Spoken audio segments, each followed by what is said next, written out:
네, 저희 오늘장에서 가장 주목해봐야 할 탑픽 종목 어떤 게 있을까요? 최현덕의 트렌드 원픽에서 짚어드립니다. 오늘도 MBN 골드 최현덕 매니저 모셨습니다. 안녕하세요. 네, 안녕하십니까. 네, 지금 코스피가 4,000포인트를 내주려고 하고 있습니다. 코스닥에 이어서 코스닥도 함께 내려가고 있는데요. 이렇게 그나마 이제 좀 긍정적인 소식은 사거래일째 내려가고 있던 외국인 수급이 다시금 회복하고 있는 상황입니다. 좀 고환율이라서 들어오기가 부담스러울 텐데 신기하게 들어오네요. 일단은 그 고환율이 끝날 것 같다. 좀 이렇게 좀 말씀을 좀 드리고 싶은데, 제가 시장 얘기는 이따가 이제 섹터 이야기 드릴 때 좀 더 자세히 좀 말씀을 좀 드리겠습니다만, 어제 이제 미장에 빠졌던 이유가 지금 금리 문제도 있고요. 그다음에 이제 이 AI 버블 우리가 또 나왔던 건데, 지금 어제 나온 고용 관련된 데이터를 보게 되면은 미국 고용이 또 둔화가 되고 있거든요. 그러다 보니까는 10년물 국채금리가 이제 살짝 내려오고 있습니다.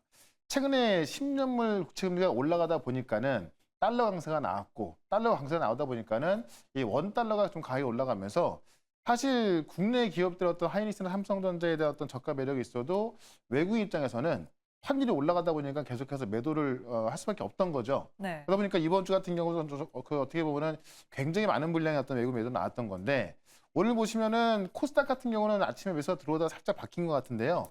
코스피 같은 경우는 이제 매수가 들어오고 있거든요. 네. 뭐 많은 매수가 들어오고 있는 건 아닙니다만은 지금 이런 그 미국 금리를 봤을 때 환율은 일단 단기적으로 고점을 만들지 않을까. 그러면 원 달러 환율이 내려오기 시작하면은 외국인은 다시 살 수밖에 없습니다. 그렇기 때문에 사실 또 외국인이 살려고 하는 게 항상 외국인은 편식을 하거든요. 네.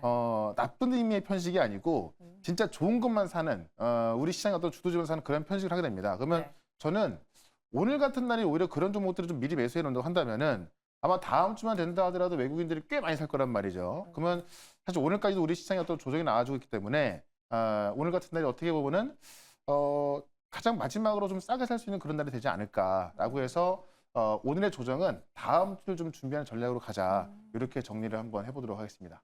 네, 이렇게 오늘 시장은 다음 주를 대비할 수 있는 좀 저점 매수의 기회일 것이다라는 얘기 해주셨는데요. 네. 그럼 오후장은 저희가 어떻게 전략을 가져갈까요? 그러니까 이제 어떤 걸 사냐가 문제인 거잖아요. 네. 자, 반등인 거는 그래 좀 알 것 같은데 어떤 걸 사야 되는 거냐? 제가 계속 강조를 하고 있죠. 반도체와 바이오를 사는 게 맞을 것 같고, 오늘 장중에 이제 우리 시장이 하락하다가 장중에 또 시가선을 좀 넘었던 거잖아요.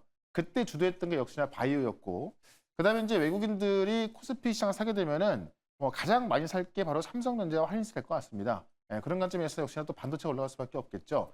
그러니까 결국에는 시장을 주도할 게 반도체와 바이오인 것이고, 제가 잠시 뒤에 또 좀 자세히 설명드릴 텐데 다음 주부터 큰 매수가 들어온다고 한다면은 다음 주에 올라갈 종목들이 꽤나 많고요. 근데 그 종목들이 어떻게 보면은 이미 좀 많이 알려져 있는 뻔한 종목들일 수가 있습니다. 네. 왜냐면 이제 시장에 좀 많이 눈에 띄었던 것들, 그런 것들이 왜 올라가냐면 실제로 숫자가 나왔기 때문에 올라간 거거든요. 근데 지금 이 상황에서 주가가 못 올라갔던 것들은 숫자가 안 나왔기 때문에 못 올라갔던 거기 때문에 외국인들이 그런 걸 사지 않습니다. 예, 그런 관점에 있어서 아마 이제 지금까지 어떤 그 시장 상승에 있어서 좀 수익을 못 내렸던 분이라고 한다면은 지금 그 종목 똑같이 갖고 있으면 수익이 또 안 나거든요. 그러니까 오늘 같은 날은 제가 볼 때는 지금 다음 주 시장을 주도할 점으로 좀 바꿀 수 있는 뭐 그런 기회가 될 수 있기 때문에 오히려 좀 그런 주도 쪽으로 좀 집중해야 될 것 같고요.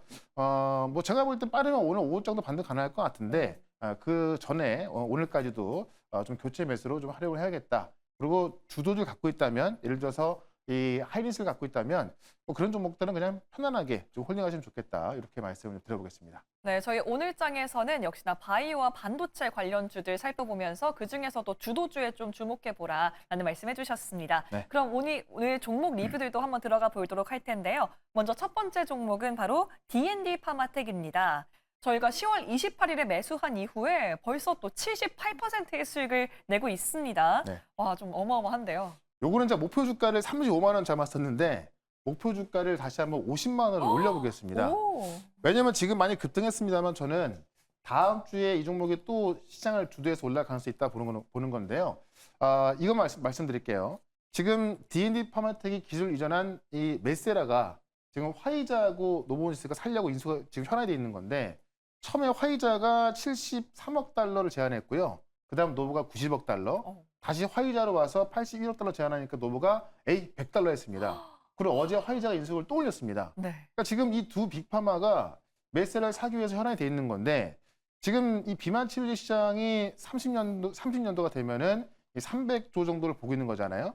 거의 지금의 3배를 보고 있는 건데 이게 화이자와 노보디스크가 싸우는 걸 본다고 한다면 진짜 그런 시장이 올 수 네. 있다는 게 확연하게 나오고 있는 거고요. 중요한 게 뭐냐면 이 경구용 비만 치료제 시장을 지금 장악하기 위한 거거든요. 왜냐하면 30년 뒤에 300조가 나올 거란 얘기는 지금 우리가 위고비나 이런 것들을 주사로 맞는 건데 이 경구용으로 먹게 되는 겁니다. 그 시장의 이제 핵심 기술을 지금 이 D&D 파마텍에 제공한 거고, 이게 한 가지만 더 말씀을 드리면 지금 노보디스크의 이제 경구용 치료제가 경구용 비만 치료제 있는데 지금 경구용은 주사로 맞을 때보다도 이 흡수율이 떨어지거든요. 네. 근데 지금 노보디스크의 경구용 비만 치료제보다도 지금 이 D&D 파마텍의 플랫폼을 활용한 이 경구용 비만 치료제가 14배가 높습니다. 오. 그러니까는 노보노디스크가 이걸 놓치면 안 되는 거죠. 그런 관점에 있어서 이 D&D 파마텍은 결국 이 비만 치료제가 계속 올라간다고 한다면 대장으로 올라갈 수밖에 없고요. 그렇다면 충분히 이 40만 원 돌파 가능성이 있기 때문에 목표 주가를 50만 원까지 다시 한번 말씀을 좀 드려보도록 하겠습니다. 네, 이렇게 이제 경구용 비만 치료제의 싸움이 시작되고 있는 상황에서 그 핵심 기술을 갖고 있는 D&D 파마텍 목표 주가를 50만 원까지 올려 잡아봤습니다. 네. 네, 그럼 다음 종목 리뷰 들어가 보도록 할게요. SK 하이닉스입니다. 11월 5일에 매수한 이후에 10%의 수익을 내고 있고 아마 안정적으로 올라갈 것 같다라는 말씀 계속 해주셨는데요. 역시나 다음 주에 더 급등이 예상이 되고요. 그러니까 어제 저녁에도 DDR5만 가격이 10%가 급등했거든요. 그러니까 지금 어제 나스닥이 2% 정도 하락이 나왔는데 그중에 마이크로는 오히려 올라가고 있습니다. 그러니까 지금 AI 버블 우려가 계속 나오고 있습니다만은 이 드램 값이 계속 올라가고 있다는 거죠. 그런 관점에 있어서 사실 이 드램에 있어서 가장 익스포저가 큰 게 하이닉스입니다. 그래서 사실 내년도 매출과 이익 전망이 올라갈 수밖에 없고 아마 조만간에 국내 증권사도 마찬가지겠습니다만은 글로벌 투자은행을 통해서 또 한번 목표가 상향 또 내년도 매출 전망이 상향되는 그런 어떤 보고서가 나올 거로 보여지기 때문에 또 다음 주부터 외국인 매수가 본격적으로 커진다고 한다면은 아마 이쪽으로 들어올 가능성을 보고서 여전히 보유 관점 말씀드리고요. 솔직히 지금 58만 원 정도에서도 충분히 다시 한번 매수 관점 보셔도 좋겠다. 이렇게 한번 정리해 보겠습니다. 네, 좋습니다. 이렇게 SK 하이닉스도 살펴봤습니다. 그럼 다음으로는 저희 로보티즈 살펴보도록 하겠습니다. 로보티즈. 와, 9월 9일에 매수한 이후에 203%의 수익이 냈어요. 네. 어마어마한데요. 근데 또 이제 그 로봇이 근데 급락하고 있는 상황에서 끝인지 아니면 다시 매수의 기회인지 좀 궁금합니다. 그러니까 어제까지 이틀 동안 급락이 나왔는데 저는 결국 로봇주가 올라가려면은 로보티즈가 올라가야 되기 때문에 저는 지금 자리에서 로보티즈는 매수 관점으로 보자라고 좀 말씀을 좀 드리면서 솔직히 오늘 그 종목을 로보티즈를 할까 하다가 이미 제가 좀 얘기해 놓은 게 있어서 또 어떻게 보면 좀 재방송 느낌이 날 것 같아가지고요. 오늘 다른 종목을 말씀드릴 거고 다음에 로보티즈 같은 경우는 지금 중국이 어제 샤오펑 같은 경우도 자동차 회사인데 지금 내년부터 본격적으로 로봇 양산을 이야기하고 있거든요. 그러면 지금 중국 유니트리의 이 액추에이터를 공급하는 게 로보티즈밖에 없습니다. 다른 기업들은 아직 못하고 있거든요. 그런 관점에 있어서 결국 로봇 종목들도 이 주도해서 올라갈 게 로보티즈이기 때문에 지금 자리면 충분히 저점 매수 가능하다 이렇게 말씀드리면서 여전히 보유 없으면 매수 관점 말씀을 드려보겠습니다. 네, 로보티즈 지금 주가가 많이 하락한 상태이기 때문에 보유 혹은 매수 관점으로 제시해 주셨습니다. 네, 저희 오늘의 섹터로 넘어가 보도록 할게요. 근데 오늘 섹터는 이제 시장 얘기로 좀 주제를 넘어가 봐야 할 것 같은데 네. 오늘 한번 열어볼까요? 일단 어제 그 오픈AI 루머가 있었거든요. 네, 루머가 있었나요? 네. 이게 이제 어떤 얘기냐면 지금 그 AI를 주도하고 있는 것은 오픈AI하고 엔비디아입니다.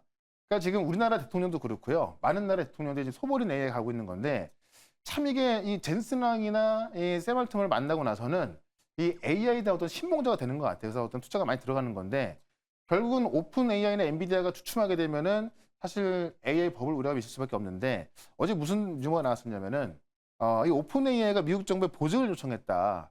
만약에 정말 이렇게 된다고 한다면은 민간 기업이 정부에 보증을 요청한 거라서 뭐 어떤 뭐 부도 위험성이라든가 과거 우리가 이제 어떤 우리나라 어떤 대기업이 사업을 하나 잘못하면 정부가 지원하잖아요. 그렇게 되면 정말 AI 버블이 확실한 증거가 되는 거거든요.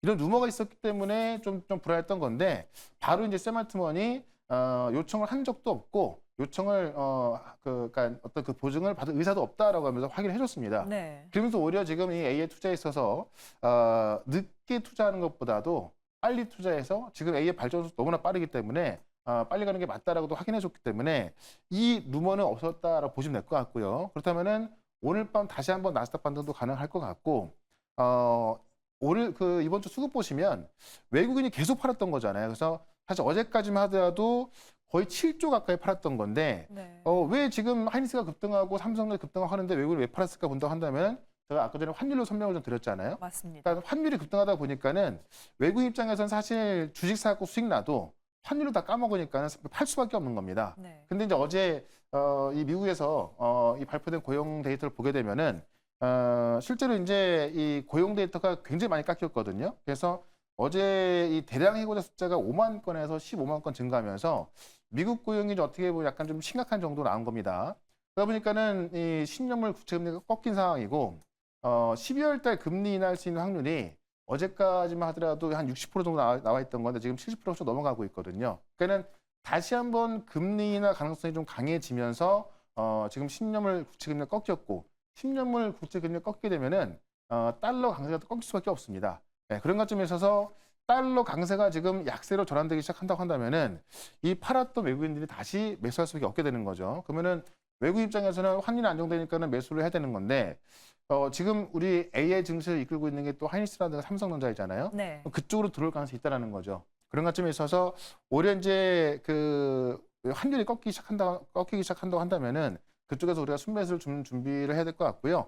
역시나 이 미국의 고용 둔화가 강화되는 것을 봤을 때 다음 주부터는 이제 이런 모습이 좀 한 번이 아니라 계속해서 좀 진행될 가능성이 있습니다. 네, 그런 관점에서 오늘까지는 우리가 매수 준비를 꼭 해야겠다라고 말씀을 드리면서 오늘은 약간 좀 대형주가 아니라 네. 좀 또 시원하게 올라갈 수 있는 약간 개별주 성격을 갖고 있는 종목을 하나 말씀을 좀 드려보도록 하겠습니다. 네, 이렇게 우리 오늘 미국 시장 상황까지 좀 살펴봤고요. 오늘 섹터인 제약 바이오 관련해서도 이야기 계속 나눠봐야겠죠. 이제 어제도 또 트럼프가 비만 치료제 가격을 현재 월에 $1,000 수준에서 $350까지 거의 3분의 1 가격으로 떨어뜨리겠다라는 얘기를 했는데 네. 그래서 국내 바이오주, 특히 비만약 관련한 주가에도 상승 여력으로 좀 작용할 것 같아요. 그래서 오늘 저희가 열어볼 종목 한번 확인해 볼까요? 일단은 비만 치료제에 대해서 불확실성이 해소가 된 거죠. 그래서 아마 또 계속해서 상승할 가능성이 있다라고 좀 보시면 될 것 같은데 제가 비만 치료제 관련해서 뭐 한미약품이라든가 뭐 D&D 파마텍, 뭐 올릭스 뭐 대부분 정보 다 말씀드렸고 다 급등 나왔습니다. 네. 아직 안 올라간 게 케어젠인데 케어젠은 더 대단한 게 뭐냐면 지금 많은 비만 치료제는 임상에 들어가고 있는 거거든요. 근데 케어젠은 임상도 하고 있지만 이 영양제처럼 사먹는 비만약을 지금 팔고 있습니다. 벌써요? 예. 그러니까는 이 비만 치료제 의약품이다 보니까는 아주 까다로운 임상을 통과를 해야 되는 건데 이 영양제, 그러니까 이 건강기능식품은 이 어떤 의약품처럼 까다롭지가 않거든요. 그러니까는 바로 판매가 가능한 거예요. 그러면 다른 비만 치료제 기업들 같은 경우는 임상이 끝날 때까지 기다려야 되고 그 전에 어떤 기술 이전을 해야 되는 건데 케어젠 같은 경우는 이거를 지금 건강기능식품으로 팔고 있으니까는 바로 매출이 찍히고 있는 거 숫자가 나온다는 이야기죠. 그런 관점에서 우리가 케어젠을 좀 보시면 좋을 것 같고요. 지금 이제 GLP-1 펩타이드 그 물질을 하는 이 코글루타이드라고 하는 이 경구용 비만 치료제입니다. 그러니까는 결국 우리가 2030년도에 300조 정도의 어떤 판매에 나올 거라고 하는 게 주사 맞는 비만 치료제가 아니라 경구용을 말하는 거거든요. 그래서 그 경구용 비만 치료제를 개발하고 있어서 그 임상 결과가 나왔는데 체중이 10% 감소하고 체지방이 16% 감소했고요. 가장 중요한 게 근육 비율이 증가합니다. 그게 말이 네, 되나요? 우리가 운동을 안 했는데 근육 비율이 증가하는 겁니다. 신기하네요. 그러니까 지금까지 우리가 이 GLP-1계의 비만 치료제는 약점이 뭐냐면 어떤 포만감을 느껴서 밥을 안 먹게 하다 보니까는 영양을 흡수하지 못하잖아요. 네. 그러다 보니까는 부작용이 근육까지 감소하는 것 때문에 그것 때문에 지금 노보니스크와 일라일리가 고민이 많은 건데 지금 이런 근육량이 증가해서 근육량이 증가하게 되면은 어떤 체지방 분해가 더 커지겠죠. 그런 것점에 있어서 더 건강하면서 살을 빼게 하는 그런 어떤 물질이라고 좀 보시면 될 것 같은데 그런 데이터 공개한 겁니다. 이 데이터가 지금 한미약품보다도 데이터가 더 좋게 나온 거예요. 근데 한미약품보다는 지금 뭐 주가는 많이 안 올라가 있다라는 걸로 보시면 될 것 같고 더 중요한 건 건강식품으로 지금 멕시코에 수출 계약을 했는데 580억 정도 계약을 했고요. 지금 멕시코가 이 그 비만에서는 두 번째로 큰 시장이거든요. 네. 그러니까 멕시코인들을 제가 뭐 비하하는 건 아닙니다만은 좀 많이 좀 크시잖아요. 예. 그러다 보니까는 이 비만 시장에서 가장 큰 두 번째 시장인데 거기에 지금 멕시코에 또 이 그 제약사하고 그 체결해가지고요 공급하고 있고 가장 중요한 게 이제 지금 이게 잘못 나온 것 같은데 미국 고용 둔화가 아니고요 중국 내 독점 공급 계약을 또 했습니다. 네. 그래서 중국 시장 같은 경우는 5,500억 규모로 독점 공급 계약을 해가지고 이 중국 시장까지 본격 진출하는 거기 때문에 이 건강식품으로 멕시코하고 중국에 들어가다 보니까는 바로 매출 찍히는 구조인 거고 지금 이 의약품 임상 결과에서도 여타 비만 치료제보다 더 우수한 결과가 나와 있는 거기 때문에 우리가 케어제를 주목해야겠다라고 좀 말씀을 좀 드려보면서 차트 한번 보도록 하겠습니다. 네, 이렇게 경구용 비만 치료제가 각광받고 있는 요즘에 이렇게 이미 판매가 되고 있고 기본적으로 대사부터 바꾸겠다라는 이 케어젠 관련 네. 차트 보면서 어떻게 가격 전략 세워볼까요? 그러니까 관련 종목 중에서 D&D 파마트를 보시면 이미 쫙이 올라가 있고요. 네. 한미약품 같은 경우도 이미 쫙이 올라가 있죠. 올릭스 같은 경우도 쫙이 올라가 있죠. 근데 그보다 더 좋은 데이터를 갖고 있는 케어제는 아직까지 이 자리에 있는 겁니다. 그래서 오. 제가 볼 때는 아직까지 좀 저가 매수할 수 있는 그런 자리라고 좀 보여지고요. 일단 목표가는 제가 9만 원까지 말씀드리고 손절가는 5만 5천 원으로 대응을 해보도록 하겠습니다. 네, 저희 케어젠 가격 전략 하단 참고하시기 바랍니다. 네, 매니저님 오늘 무료 방송은 없지만 이런 인사이트 어디서 확인할 수 있을까요? 네, 지금 그 네이버에서 이제 이 최현덕 무료 주식 밴드로 검색해 보시면 들어올 수가 있는데 항상 이런 정보들을 그냥 올려드리고 있거든요. 그래서 이 밴드로 들어오시게 되면은 제가 오늘 아침에도 이 하이닉스하고 이 바이오 기업들에 대한 정보를 올려놨으니까는 들어와서 네이버에서 최현덕 매니저 검색해가지고요 확인해 보시면 되겠습니다. 네, 오늘 금요일까지 최현덕 매니저의 밴드에서 또 함께 끝까지 이어가시기 바랍니다. 그럼 저희는 다음 주에 또 뵙겠습니다. 매니저님 고맙습니다. 네, 고맙습니다.